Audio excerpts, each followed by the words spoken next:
آج ہم آپ کی ملاقات کروا رہے ہیں پاکستان کے معروف عالم دین مفتی طارق مسعود صاحب سے۔ ایک سے زائد شادیوں کی کیوں ضرورت؟ سپلائی اور ڈیمانڈ کا اصول ہے نا۔ آپ کا انجینئر صاحب بڑا انتظار کر رہے ہیں، ہمارے ہاتھ میں بھی ڈنڈا ہوگا، آپ بھی ان چیلنجز کو فیس کرنے کے لیے تیار ہو جائیں جو آپ اب تک کرتے رہے ہیں۔ میمز آپ پر بہت بنتی ہیں، ہمیں جہاں موقع ملتا ہے وہ چینل ہم پھر اڑا دیتے ہیں۔ اردو پوائنٹ کی ویڈیوز دیکھنے کے لیے ہمارا چینل سبسکرائب کیجیے اور بیل کے آئیکن پر کلک کیجیے تاکہ آپ ہماری تمام آنے والی ویڈیوز سے باخبر رہ سکیں۔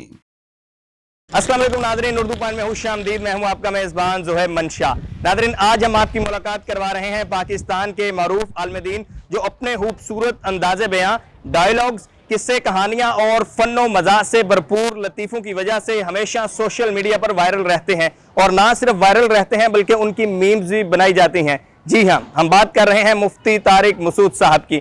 آج ہم آپ کی ملاقات کروانے ان کے مدرسہ میں لے کر آئے ہیں اور جانتے ہیں کہ ان کی جو میمز بنائی جاتی ہیں کیا یہ خوش ہوتے ہیں یا غصہ آتا ہے، اور سب سے بڑھ کر آج کل جو سوشل میڈیا پر مفتی طارق مسعود اور انجینئر محمد علی مرزا کے درمیان ایک چیلنج چل رہا ہے، یہ آخر کب ملاقات ہونے جا رہی ہے، کب ملاقات ہوگی اور اس سے حاصل کیا ہوگا؟ چلیے چلتے ہیں، یہ ساری باتیں کرتے ہیں مفتی طارق مسعود صاحب سے۔ السلام علیکم مفتی صاحب، کیسے ہیں آپ؟ الحمدللہ۔ ایسی کہانی سنانی ہے یا کوئی ایسا قصہ سنانا ہے یا کوئی ایسا لطیفہ سنانا ہے جو آپ نے پہلے کبھی نہ سنایا؟ ایسا نہ کریں، ایسا کریں گے تو کوئی بھی نہیں آئے گا۔ چلیں جی، مفتی صاحب ہمارے ساتھ موجود ہیں۔ یہ مدرسہ ہے، مسجد ہے جہاں میں تقریباً 13-14 سال سے امام ہوں۔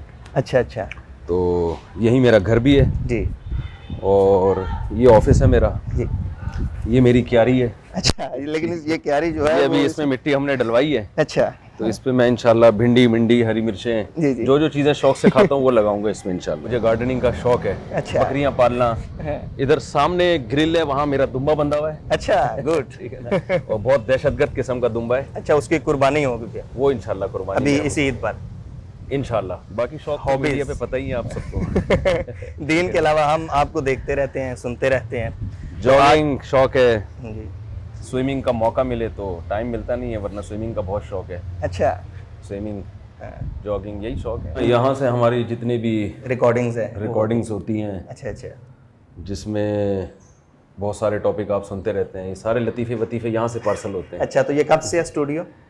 اس کو میرا خیال ہے 1.5-2 سال ہو گئے، شاید 1.5-2 سال ہو گئے ہیں۔ جی ہاں۔ ٹھیک ہے، تو ایکٹیو آپ سوشل میڈیا پر کتنی دیر سے ہیں، کب سے ہیں؟ ایکٹیو تو میں کئی سالوں سے ہوں، سوشل میڈیا پہ میں تقریباً 11 سال سے ایکٹیو ہوں، لیکن پہلے میرے آڈیو بیان ہوتے تھے، جی، ویڈیو بیان میرے 2015 کے بعد شروع ہوئے۔ اور میں ایک چیز بیان میں کہتا ہوں، لوگ جو ہے وہ پہلے ہی گھروں میں بیچارے رو رہے ہیں، تو علماء کے بیان میں بھی رونے دھونے کی باتیں ہوں، تو میں کوشش کرتا ہوں کہ تھوڑی سی ریلیکس ہو جائیں وہ۔ یہ میری وہ کتاب ہے، بڑی خطرناک قسم کی، ٹھیک ہے، یہ میں نے لکھی تھی 2006 میں۔ اچھا، 2005 میں یہ لکھی تھی، 1 سے زائد شادیوں کی ضرورت کیوں۔ یہ کتاب بھی بہت چلی ہے، اور جو میرا جو ایک نظریہ ہے نا، جو میں جو یہ کتاب جنہوں نے پڑھی ہے وہ سمجھتے ہیں کہ یہ مفتی صاحب جو کچھ کہتے ہیں یہ ایسا ہی نہیں کہ ایک ہوائی بات تین آدمی بس بیٹھ کے کہہ دیتا ہے، تو اس میں اصل پورے وہ نظریہ اور اس کے دلائل ہیں کہ میں کیوں اس پہ اتنا سینسٹیو ہوں، اتنا حساس ہوں۔ ون تھیم میں آپ بتا دیں کہ اگر آپ اسے جو ہے وہ ایک لائن میں بتائیں کہ 1 سے زائد شادیوں کی کیوں ضرورت؟ سپلائی اور ڈیمانڈ کا اصول ہے نا، جس چیز کی سپلائی زیادہ اور ڈیمانڈ کم ہو اس کی ویلیو گر جاتی ہے۔ عورت کی سپلائی کے مقابلے میں اس کی جو ڈیمانڈ ہے نا، یہ مرد ایک ہی رکھ رہا ہے، جبکہ خواتین کی تعداد بڑھ رہی ہے۔ کیا نتائج آپ کے سامنے آئے ہیں؟ بہت لوگ الحمدللہ، مجھے تو روڈ پہ روک کے بہت سی خواتین نے کہا ہے کہ آپ کی وجہ سے، آپ کے بیانات کی وجہ سے ہمارا گھر بس گیا۔ بہت ساری طلاق یافتہ خواتین ہیں جو مجھے راستے میں روک کے انہوں نے کہا کہ ہم آپ کو کب سے تلاش کر رہے تھے، شکریہ ادا کرنے کے لیے، میرے ہسبینڈ نے مجھ سے دوسری شادی کی، میرا ایک بچہ بھی رکھا انہوں نے، میں ڈیورسی ہوں، اور میں تو شادی سے نا امید ہو گئی تھی، لیکن آپ کے بیان میرے شوہر سنتے تھے، انہوں نے مجھ سے دوسری شادی کی۔ ایسے بہت ساری خواتین ہیں، کالز آئی ہیں بہت سی خواتین کی۔ ایک خاتون نے کہا میں اپنے شوہر کی تیسری بیوی ہوں اور میری 3 بچیوں سمیت انہوں نے مجھے رکھا ہے، گھر دیا ہے، تو فائدہ ہو رہا ہے الحمدللہ۔ یہ ہماری مسجد ہے جی، جہاں میں 13-14 سال سے امام ہوں۔ مسجد جی کی ایک باقاعدہ پراپر محل یعنی انتظامیہ ہے، جی، تو یہیں میرے گھر بھی ہیں۔ تو